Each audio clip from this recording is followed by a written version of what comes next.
Hola, ¿cómo están, queridos oyentes? Gracias por acompañarnos a pensar, a reflexionar, a resonar en cada programa recordando el mensaje de Rudolf Steiner. No crean lo que digo, sino que lo piensen, que lo experimenten. Hoy un nuevo programa, agradeciendo al equipo Mantra, a Jimena por la puesta en el aire y a nuestro querido Mariano Casanet. Él es argentino, es padre de 2 hijos, licenciado en Ciencias Físicas de la Universidad de Buenos Aires, estudió música, canto, medicina china y en el año 2004 se consagró como sacerdote de la comunidad de cristianos. Actualmente está a cargo de la dirección del Seminario de Sacerdotes en Stuttgart, Alemania. ¿Qué tal, Mariano? ¿Cómo estás? ¿Cómo estás, Mabel? Muy contento otra vez de poder charlar con vos y con aquellos que quieran escuchar sobre hermosísimos temas. Y Mariano, ¿sabés que me fui dando cuenta que transcurrieron 3 años de la primera invitación al programa La Tierra como Escuela? Es cierto, impresionante. 3 años, fue un 6 de diciembre del año 2021, con la fiesta de San Nicolás. Y estamos transitando la época del Adviento. Y para los que escuchan por primera vez, ¿qué es el Adviento? Gran pregunta. Sí, sí, sí, sí. Sobre todo porque hay un adviento histórico y hay un adviento actual. Mm. Muchas veces, por lo menos lo que percibo en nuestra cultura, nos quedamos con el recuerdo de lo que pasó hace 2000 años. Sin embargo, hay aspectos del adviento que tienen que ver con lo que nos está pasando ahora. Y no solamente como una, digamos, traslación sentimental de aquello que pasó en alrededor del misterio del Gólgota para que pudiese ser posible, sino eh, relacionado con la manera en que hoy podemos acercarnos a ese misterio de la llegada de Cristo a la humanidad. Y cuando hablamos del Adviento, estamos hablando del gesto del advenir, de algo que se acerca. Es una palabra antigua, viene del latín y se refiere a aquello que viene hacia nosotros. Y si nos ponemos a pensar un poquito, aquello que viene hacia nosotros no es lo que ya pasó, es lo que puede llegar a pasar, es lo que viene desde el futuro hacia nosotros, digamos. El pasado se va alejando de nosotros y el futuro se va acercando hacia nosotros. Cuando hablamos del Adviento, hablamos de esa esperanza humanitaria acerca de aquello que en el futuro puede llegar a ser posible. Y en el Adviento histórico, esa esperanza estaba condensada, digamos, en las profecías mesiánicas, en la llegada del Mesías, algún día desde el futuro. Habiendo llegado Él y habiéndonos regalado enormes tesoros para el devenir humano, nuestra pregunta actual podría ser, ¿qué es lo que se acerca desde el futuro, desde ese mismo misterio? ¿Qué viene desde Él hacia nosotros hoy? Esto es algo que puede ayudarnos a actualizar la vida religiosa de manera genuina y no solo, repito, como un recuerdo que por supuesto es más que valioso y muy importante también de acercar a nosotros qué fue lo que pasó para orientarnos acerca de lo que hoy reverbera y late, digamos, desde el corazón de Cristo hacia nosotros. Entonces la pregunta del Adviento no es eh, pequeñita, no es algo que nos refiera a estudiar lo que ya pasó solamente, sino es algo que nos está invitando a ver qué vive en nuestros anhelos, qué vive en nuestras búsquedas, qué vive en la realidad de aquello que podemos devenir y no en la fantasía de lo que por ahí nos gustaría, pero no es realista. ¿Qué hay en la potencia humana que está queriendo desarrollarse y nos espera en el mañana? ¿Y qué nos toca hoy realizar para posibilitar esa llegada? Toda la pregunta acerca de nuestros antepasados que prepararon la llegada del Mesías. ¿Qué nos toca hacer para que eso sea posible? Entonces se abre un enorme panorama ante nosotros donde nos tornamos protagonistas y no solamente espectadores de una historia que otros realizan. Este podría ser un acercamiento eh, actualizado para con el Adviento. ¿Qué es el Adviento? Y entonces podemos aprender acerca de lo que fue el Adviento para ver dónde se está formando hoy en día ese nido valiente para recibir aquello que quiere ser entregado. Dónde ¿Cuándo cultivamos comienza el Adviento, Mariano? el cuarto domingo antes de Navidad. Si tomamos el día 25 de diciembre, Ujú, tenemos que contar hacia atrás 4 domingos. ujú. Ese cuarto domingo hacia atrás es siempre el primer domingo del Adviento. Y vamos a transitar entonces 4 domingos con sus semanas. La última es más cortita, dependiendo de cuándo es Navidad. Si Navidad cae un domingo, entonces se hace completa la cuarta semana. Ujú. Y de esa Y manera podemos transitar una época, un recorrido de preparación y no solamente despertarnos un día antes a que va a ser Nochebuena y ver qué pasa, porque entonces no se prepara nada. mm, Necesitamos ir preparando, digamos, la tierra para la semilla que va a llegar. y me preguntaba qué sucedió con la humanidad en el camino, que lo hemos olvidado. ¿Qué pasó? Em, una manera en que lo podemos describir es, por lo menos, ahora lo digo un poco así, a los que no tenemos que estar luchando por la supervivencia Mm, todos los días, mm, tan agraciados, nos hemos transformado en consumidores. mm, Las personas que tienen que esforzarse para que el mañana llegue, tienen un, un alma, digamos, más fértil, quizás, para, para lo que puede llegar a venir y para la esperanza. Me toca vivir aquí en Europa una experiencia que no sabía que me iba a encontrar y es el ver realmente una cultura consumista donde el mañana se espera como garantizado y no como algo que necesitamos construir, donde algo necesita ser ofrendado por nosotros, puesto a disposición para que ocurra. Es algo que me toca, que me toca ver aquí. Lleva a la sociedad a un espacio, a una especie em, de ensoñación. mm, Y esta cultura del consumismo, digamos, en lugar de preparar una comida, la vamos a comprar. mm, Todo el universo de lo que es preparar. Yo me acuerdo en la infancia cuando se preparaba una fiesta, preparar un cumpleaños. Todo lo que pasa en esa preparación, cuando hay calma, todavía no está ocurriendo la fiesta y sin embargo ya vive el espíritu de lo que va a ocurrir, están presentes los anhelos, los misterios, lo que recién se va a mostrar en ese momento.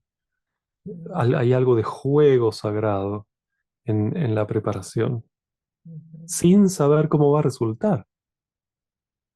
Y en eso consiste la valentía del Adviento, de hacer todo lo necesario para que ocurra sin saber cómo va a resultar. Y esto es Las algo realmente muy preocupaciones actual. mundanas, las preocupaciones, es como también como que nuestro mundo interior, nuestro mundo anímico, está muy abocado y se ha separado mucho del espíritu, del mundo espiritual. Sí, sí, nos hemos confundido en relación Mm, a qué es una vivencia espiritual y buscamos quizás una mm, especie de exaltación mm, sentimental o de llenarnos con comida, mm, las preocupaciones. De hecho, en la comunidad de cristianos, la lectura cúltica en los evangelios que acompaña toda la época del Adviento es un tramo del capítulo 21 del Evangelio de Lucas, para quienes quieran ir a leerlo. Y esa es una profecía donde Cristo mismo anuncia de qué manera la humanidad se va a ir reencontrando con Él luego de la resurrección. O sea, una especie de adviento para la Navidad del resucitado, no para la Navidad histórica, para el encuentro con Él como Jesucristo resucitado en el futuro. Y ahí Él mismo habla de tres riesgos. Los acabamos de nombrar interesantemente. Uno es la gula, otro es la embriaguez y el tercero de los riesgos, las preocupaciones de la vida. mm. Tres maneras de llevar adelante una experiencia que obnubilan la atención para con lo importante. Y es interesantísimo si nos acercamos un momento a estos tres riesgos, porque claro, parece que alguien le contó a él cómo íbamos a celebrar la Navidad en nuestra época, ¿no es cierto? Gula, embriaguez, preocupaciones de la vida. Mm, ujú. Hemos hecho correctamente los deberes justo en la dirección opuesta. Y entonces, la gula, ¿qué hace?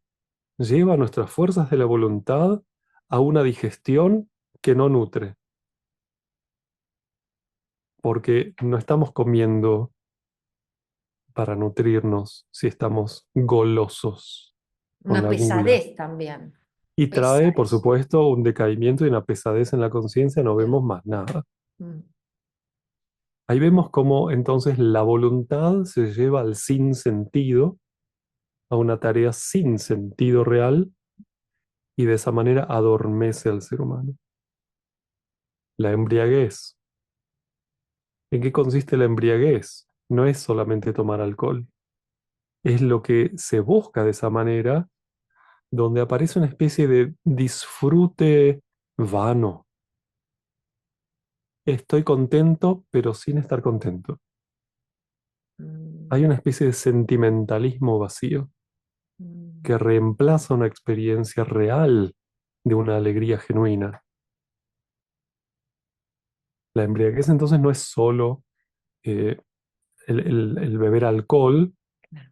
que estaría bien no hacerlo, por supuesto, desde el punto de vista del cuidado de nuestras capacidades, sino todo aquello a través de lo cual cultivemos un sentimentalismo sin sentido. Y si vemos hoy en día el din don dan de la Navidad, es Claro. como que se enfatiza ese sentimentalismo como si eso fuese una vivencia religiosa.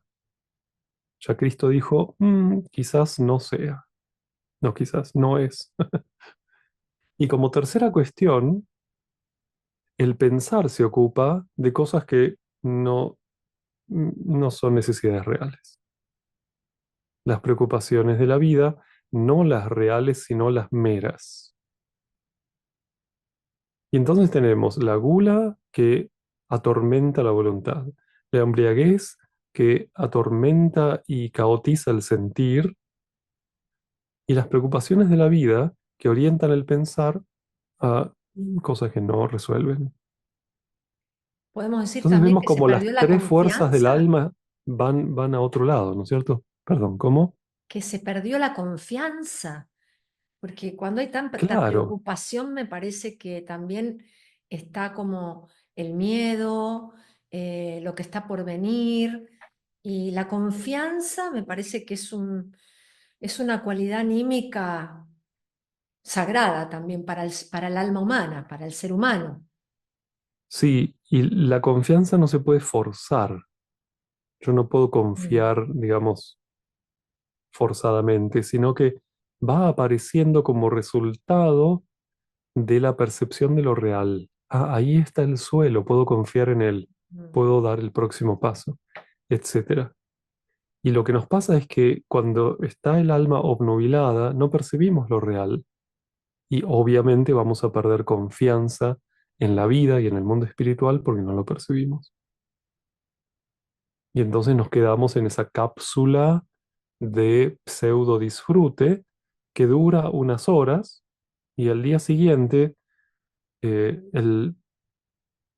por ejemplo, el 25 de diciembre a la mañana, luego de la Nochebuena, si uno se pasea por la ciudad, puede ver qué tipo de ambiente Mm. hay, que más que de alegría y esperanza, es como si hubiese ocurrido una desilusión. Es un Estuvimos esperando que silencio pasara extraño. algo y no pasa nada. Y claro, porque no tuvimos los ojos para mirar Mm. a quien se acercó. Y entonces no lo vemos y decimos, no pasó nada, y queda la modorra, digamos, la resaca de aquella obnubilación vana. Y entonces tenemos realmente en nuestra época un desafío muy grande de conquistar un Adviento realista que nos va a permitir aprender a realizar procesos para que ocurran las cosas que nos parecen valiosas y salir de de esa búsqueda, digamos, de garantismo consumista. Ah, bueno, si voy a la iglesia, entonces está todo bien. No, no funciona así la vida, sino que necesitamos aprender a realizar la vida junto con Cristo. Pero no es que vamos a comprarle a Él, digamos así, nuestra bienaventuranza, sino que nos toca a nosotros cultivarnos a nosotros mismos como tierra fértil para aquello que pueda quizás ser sembrado. Es muy actual en este sentido el espíritu del Adviento y requiere de valentía porque nos acercamos a lo desconocido, lo que viene desde el futuro, pero podemos ir a buscarlo justamente, desearlo con, eh, con alma, digamos, esperanzada. ¿Qué querríamos para la humanidad el año que viene? ¿Qué querría para mi familia el año que viene? ¿Qué estoy dispuesto a ofrecer para que esto ocurra? ¿De qué manera puedo involucrarme como protagonista de aquello que quiera llegar? Y entonces puede ser que sea Navidad, pero no hay garantía de la experiencia navideña, como veíamos recién, lo que se vive el 25 de diciembre a la mañana, sino que estamos en un juego, digamos, de ofrenda y gracia. En la medida en que ofrendamos realmente, podemos formar un cáliz para recibir la gracia. Pero si no formamos el cáliz, la gracia no tiene dónde llegar.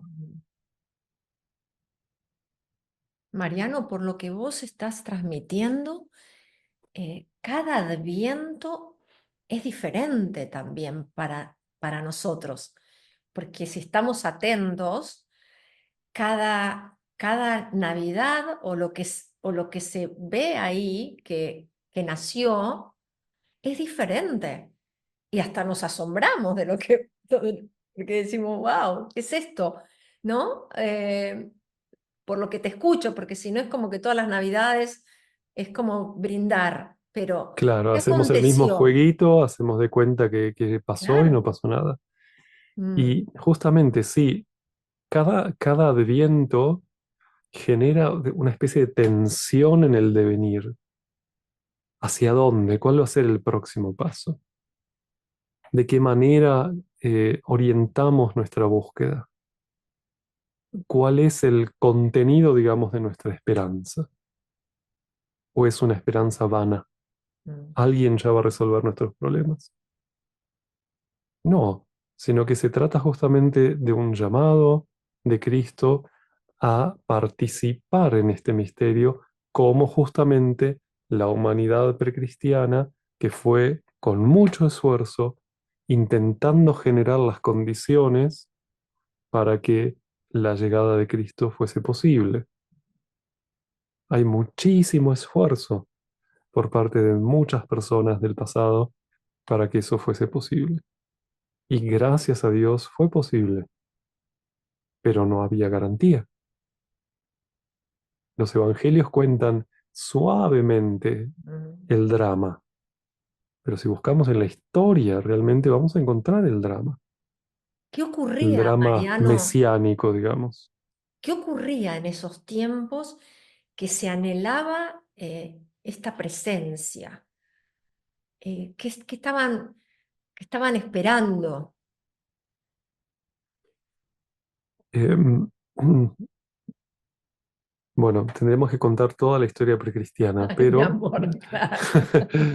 pero voy a anclar en un aspecto que nos puede servir para entender el gesto general. En Grecia había en la época del Olimpo, digamos, de la sensación de los dioses del Olimpo, la experiencia en la gente era, estos dioses nos traen a la existencia para burlarse de nosotros.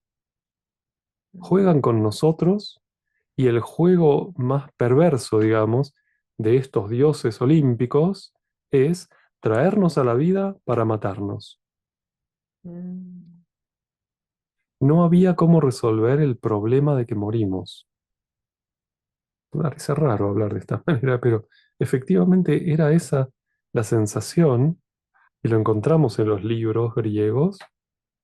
Estos dioses no nos quieren. Mm. El mundo divino nos abandonó. Esa era una sensación general.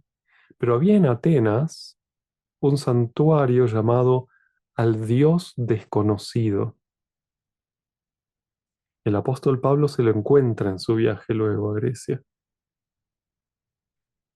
Y en ese santuario se cultivaba el vínculo espiritual con un Dios que ellos sentían que sí amaba a la humanidad.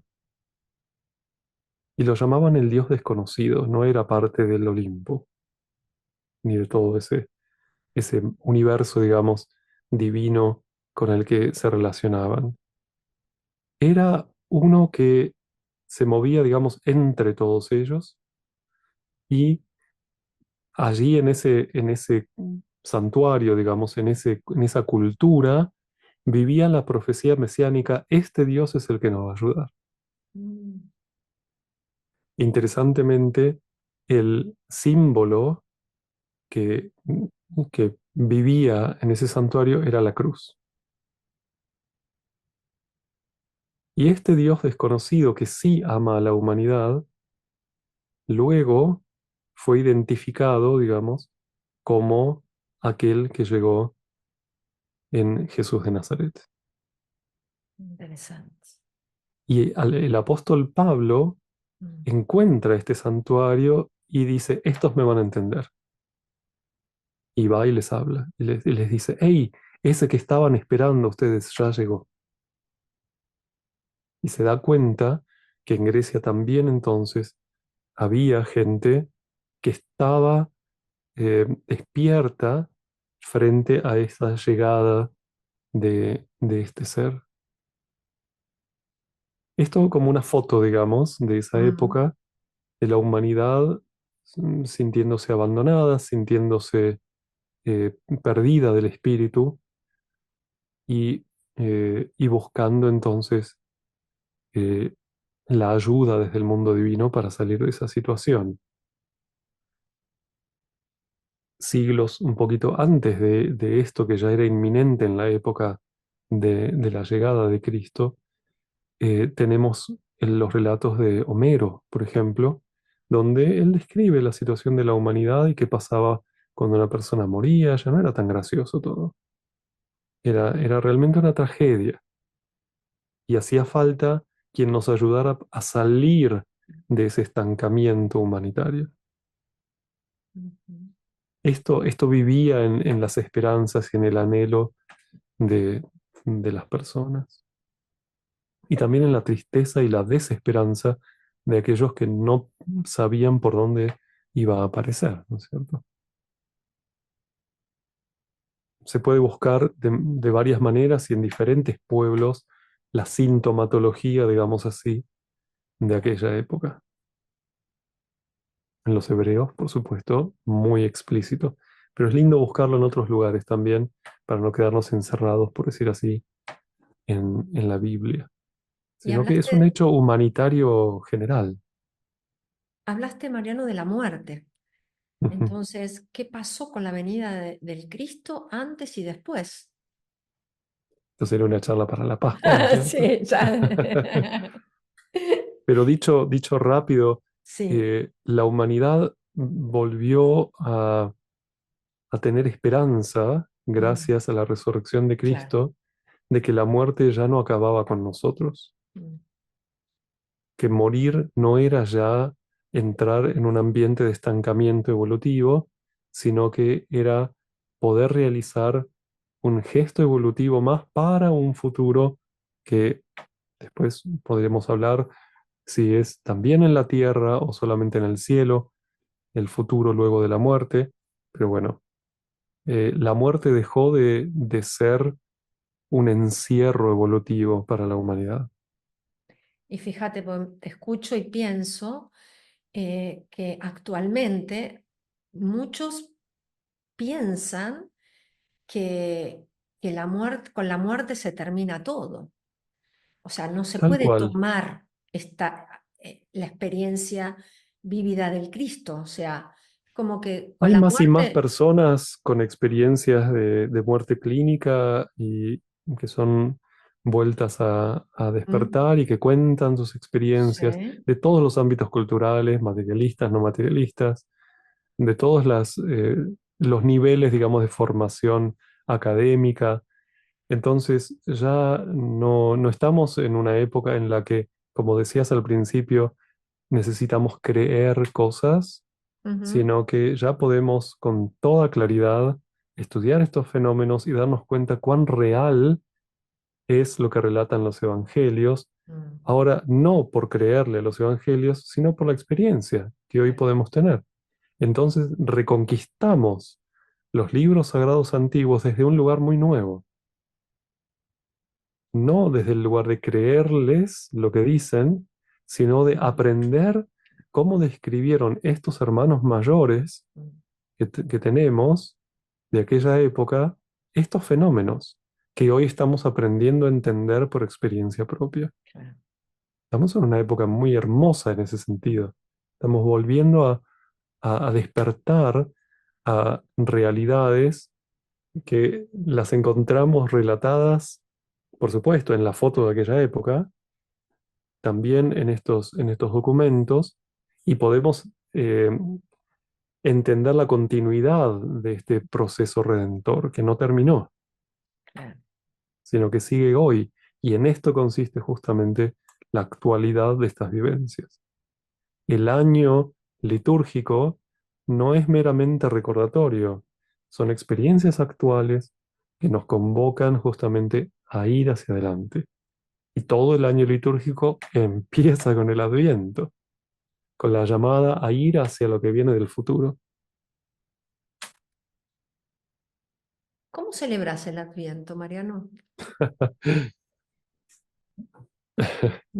Bueno, mi tarea sacerdotal justamente me permite celebrar esta liturgia a lo largo de todo el año de manera comunitaria Entonces, bueno, tenemos por un lado todo lo que es la celebración comunitaria que llevamos adelante en nuestras comunidades, pero por otro lado está lo que cada uno hace en su intimidad para ir recorriendo realmente, para ir encarnando lo que va pasando eh, y lo que se estimula, por decir así, en la experiencia comunitaria.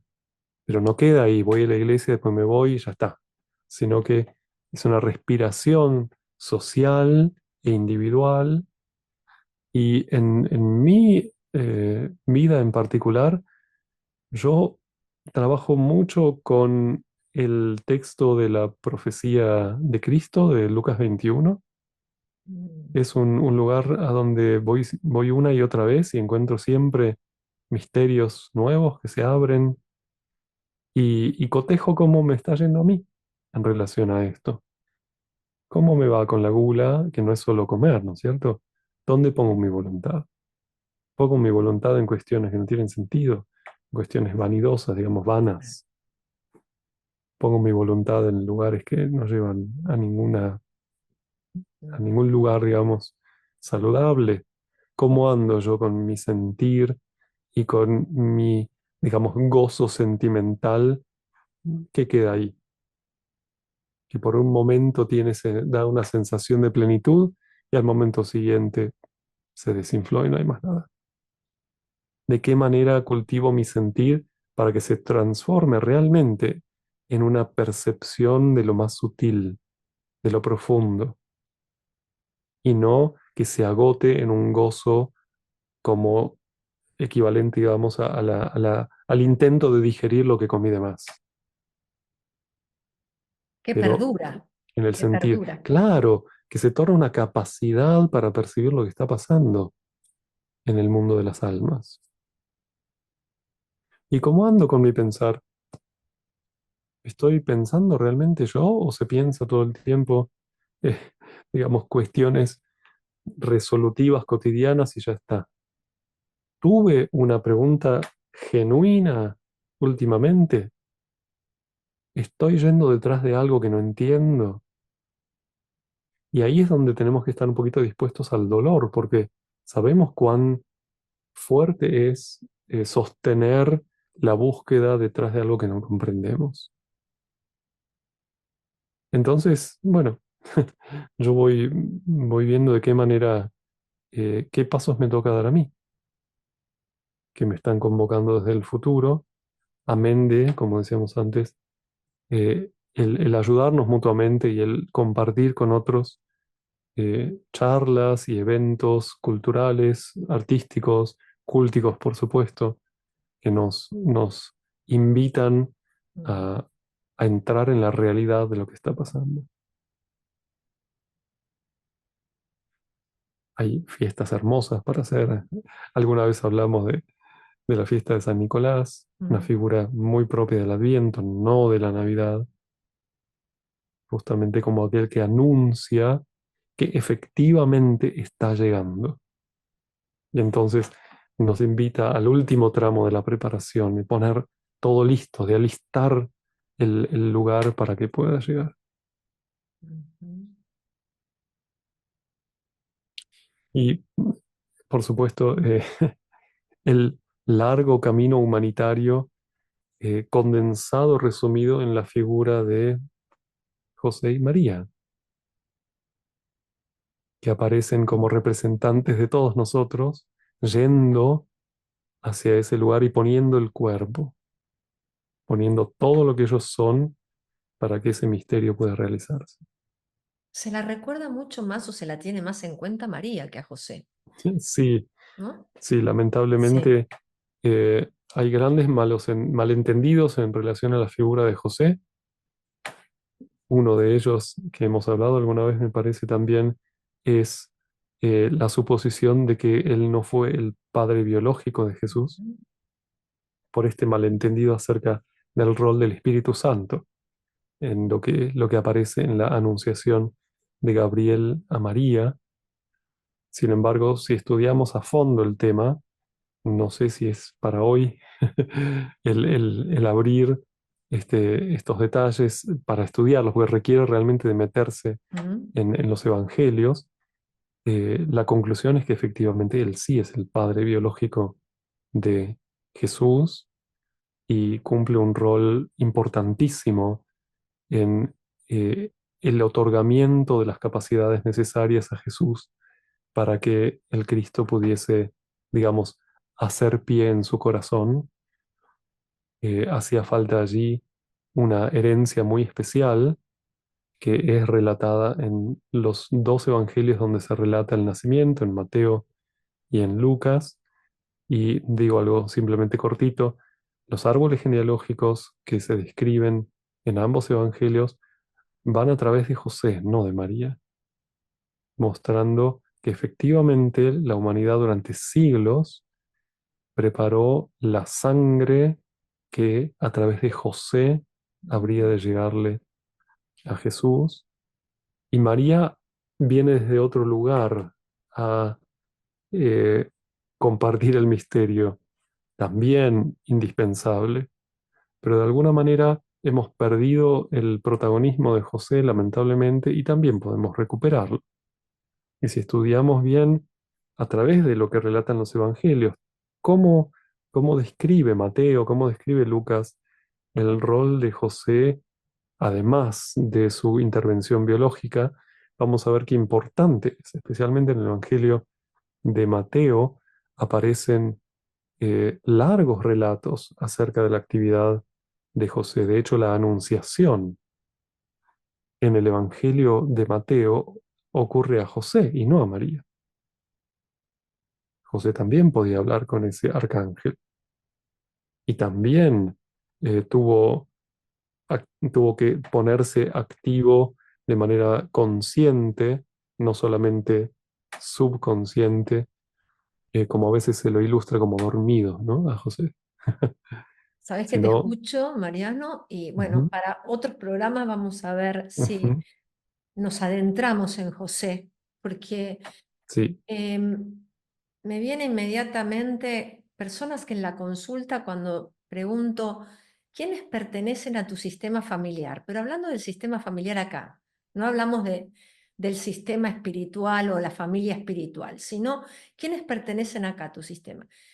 Enseguida es mi hijo. Y digo, se está olvidando la otra parte que acá sería este José, que sin José esto es imposible que se lleve a cabo. Entonces, al excluir esta parte, viene un gran desorden en el sistema familiar. Entonces te escucho e inmediatamente lo llevo a qué nos está pasando también en la humanidad, que nos consideramos, lo femenino se considera como dueña de ese niño porque lo lleva, porque, pero todo lo que es necesario para que esto sea como es. Y si no lo incluyo, vienen grandes problemáticas que se ven luego. Entonces, me parecería súper rico que podamos hacer un programa exclusivamente para José, con para mucho darle gusto. realmente la fuerza que se ha dejado también y se ha también por todo el sistema patriarcal que se ha manipulado tanto. Y bueno, Sí, y ahora creo que nos vamos para el otro lado, vamos sí. a ver cuándo se equilibra esta balanza entre lo Si querés, femenino con y mucho masculino. gusto, cuando se acerca la Navidad o en la época de la Navidad, podemos volver a charlar y hablamos de los tres, de la familia. Sí, sí, sí, sí, Mariano. Y hablaste de María, hablaste de José, y yo ya te lo he escuchado, ¿no? En otras oportunidades del niño, del burrito, y nos quedan 15 minutos de programa y me parece rico que puedas transmitirnos qué representan el alma humana estos seres, estos personajes. Es interesante que en los evangelios no aparece el burrito, ni tampoco el buey, ni nada de eso, sino que esto fue sumándose a lo largo del tiempo a medida que la humanidad fue imaginando toda esa situación y se fueron completando los arquetipos. Los evangelios no cuentan todo. Pero bueno, el establo era un establo de animales, un establo de bueyes. Venía probablemente José con un burro, como era de aquella época normal. Eh, y tenemos cuentos en la humanidad donde el burro una y otra vez aparece y cumple un rol muy importante siempre de nuevo.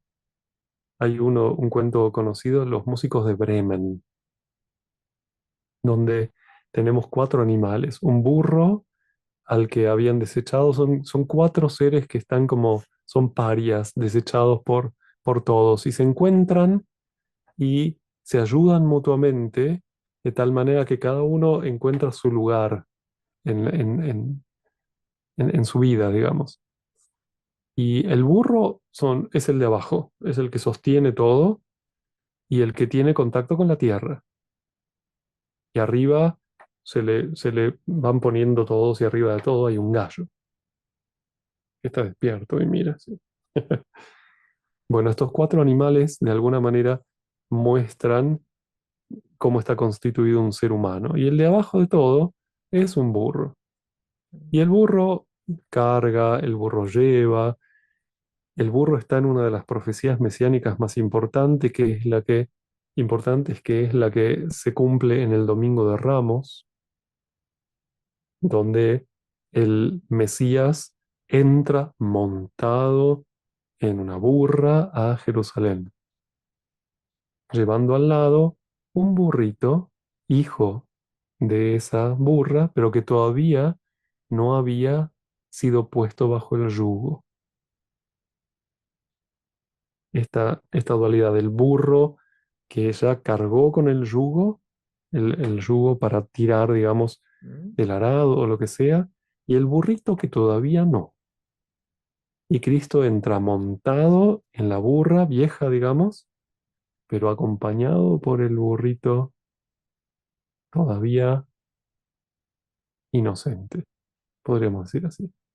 Y allí aparece una imagen muy importante de nosotros mismos en aquello que ha transitado ya tanto tiempo y ha sufrido, por decir así, el tirar del yugo de la vida, y también aquella parte de nosotros que ha nacido de esta y que está lista para una nueva historia.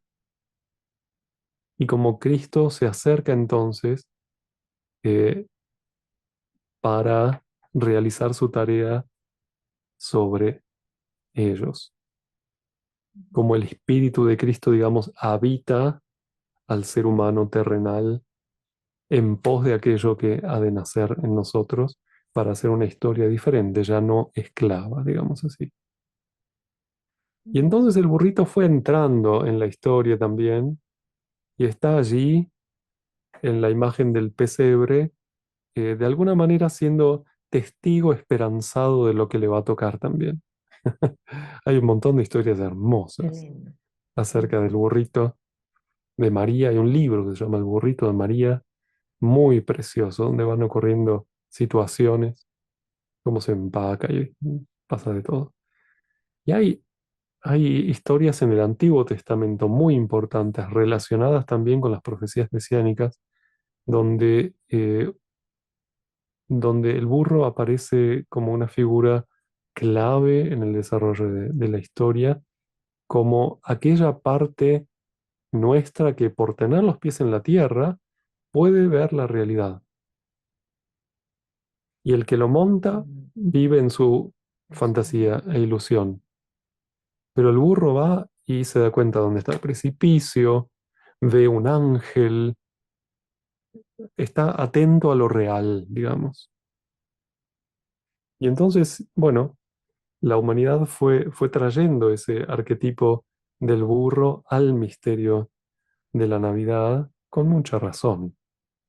Y allí está, de alguna manera, llevándonos a cada uno de nosotros al pesebre.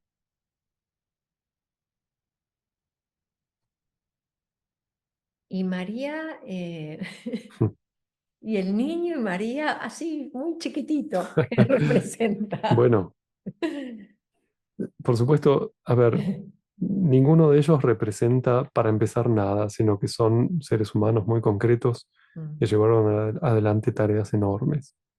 Además de eso, podemos encontrar en esa manera de llevar adelante la vida cuestiones típicas también que podemos encontrar en nosotros mismos. En María podemos encontrar a un ser humano con una enorme valentía para dar aquellos pasos necesarios para recibir lo que toca, digamos, una especie de abnegación valiente para con lo que el destino trae. Y esa disponibilidad de María hace posible justamente la entrega total desde el mundo del espíritu.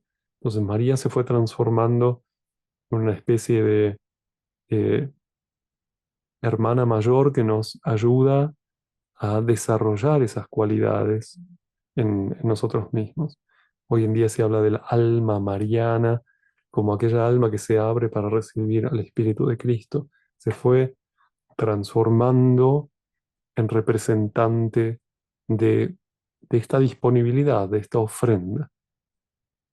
Y en Jesús tenemos la, bueno, podríamos decir la entrega del ser humano completo, aquel que se entrega completamente a Cristo.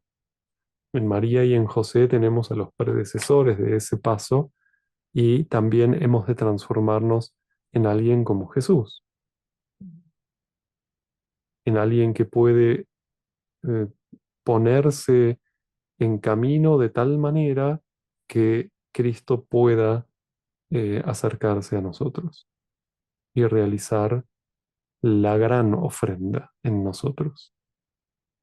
Y ya no como una especie de posesión, viene Cristo y me reemplaza en mí, sino como una especie de reverberancia de mi propio ser con el ser de Cristo que hace que en mí ocurra lo que ocurre en Él. Y de esa manera crezco yo también. Pero bueno, como decíamos, eh, la historia nos regala estos testimonios que por un lado nos ayudan a darnos cuenta de que ocurrió un hecho histórico, que no es solamente una enseñanza, digamos, valiosa de una especie de psicología espiritual de la humanidad, que también lo hay, sino que como hecho histórico nos muestra que es realizable, claro. que eso que vivió en ellos también podemos desarrollarlo. Es todavía más que una enseñanza. El cristianismo no se desarrolló en base a enseñanzas. El cristianismo se desarrolla en base a hechos históricos. No es una religión de un libro, no es una cultura en base a las enseñanzas de un maestro, sino que es una cultura abierta que se desarrolla gracias a que ocurrieron ciertos eventos.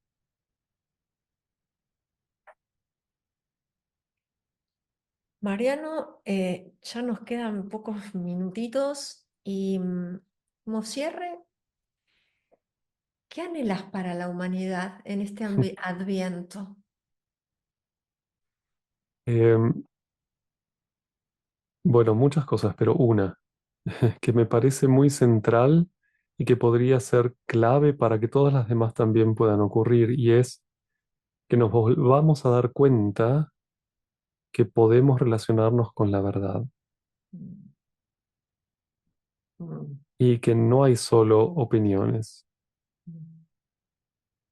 sino que el ser humano y la verdad pueden relacionarse de manera concreta y de ahí entonces vamos a aprender quizás lo que necesitamos.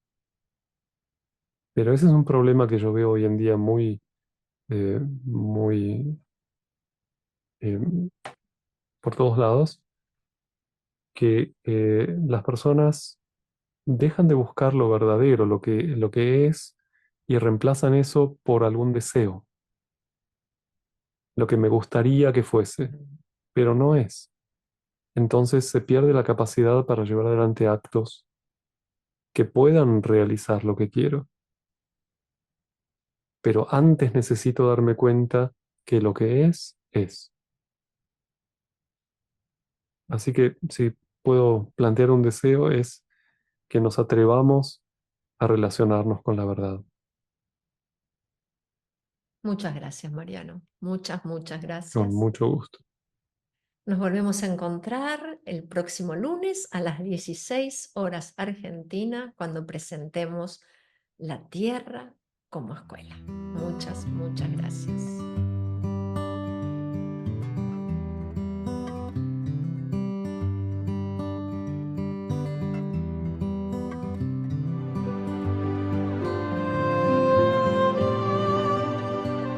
¿Quieres descubrir y lucir tu propia y verdadera imagen biológica? Asahi. Fitocosmetología argentino-japonesa. Pigmento orgánico natural. Informes. WhatsApp de Argentina. Más 54 911 56 52 16 88. www.vidaasahi@blogspot.com. Dr. Roberto Crotogini, médico de orientación antroposófica. Informes 11 45 02 51 64 o al 11 45 02 86 02. rcrotogini@proyectohermes.com. Crotogini se escribe con 2T. Página web www.proyectohermes.com. Manomicas, una integración de caminos de las constelaciones familiares y la antroposofía. Fundadora, Mabel Noemí Millor. WhatsApp Argentina, más 54 911 31 74 84 80.